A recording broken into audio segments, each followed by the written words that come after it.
ತನ್ನ ಕೆಲಸ ಕಾರ್ಯಗಳಲ್ಲಿ ಧ್ಯಾನಸ್ಥನಾಗುವುದೇ ಒಂದು ವಿಶೇಷವಾದಂಥ ತಪಸ್ಸು. ಧ್ಯಾನ ಎಂಬುದೇ ತಪಸ್ಸು. ನೋಡಿ, ಇದು ಜೇನು ಹುಳು ತನ್ನ ಗೂಡನ್ನು ಕಟ್ಟಬೇಕಾದ್ರೆ ಅದು ಧ್ಯಾನಸ್ಥನಾಗುತ್ತೆ, ತಪಸ್ಸನ್ನು ಮಾಡುತ್ತೆ. ಬೇರೆ ಕಡೆ ಹೋಗಿ ಆ ವಸ್ತುಗಳನ್ನು ತಗೊಂಡು ಬಂದು ಅಲ್ಲಿ ಗೂಡನ್ನು ಕಟ್ಟಬೇಕಾದ್ರೆ ಅಥವಾ ಮನೆಯನ್ನು ಕಟ್ಕೊಳ್ಬೇಕಾದ್ರೆ ಅದು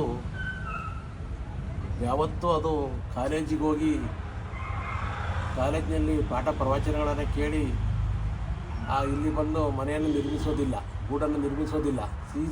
ಸಿಹಿ ಆದಂಥ ಆ ಹೂವಿನಗಳಲ್ಲಿ ಆ ರಸವನ್ನು ತಂದು ಇಲ್ಲಿ ಜೇನುತುಪ್ಪವನ್ನು ಮಾಡಲಿಕ್ಕೆ ಅದು ಯಾವುದು ಪ್ರಾಕ್ಟಿಕಲ್ ಆಗಲಿ ಅಥವಾ ಯಾವುದೇ ರೀತಿಯ ಕಾಲೇಜಿಗೆ ಹೋಗಿ ಕಲ್ತದ್ದು ನಾವು ನೋಡಲಿಕ್ಕೆ ಸಾಧ್ಯವಿಲ್ಲ. ಇದು ಧ್ಯಾನ.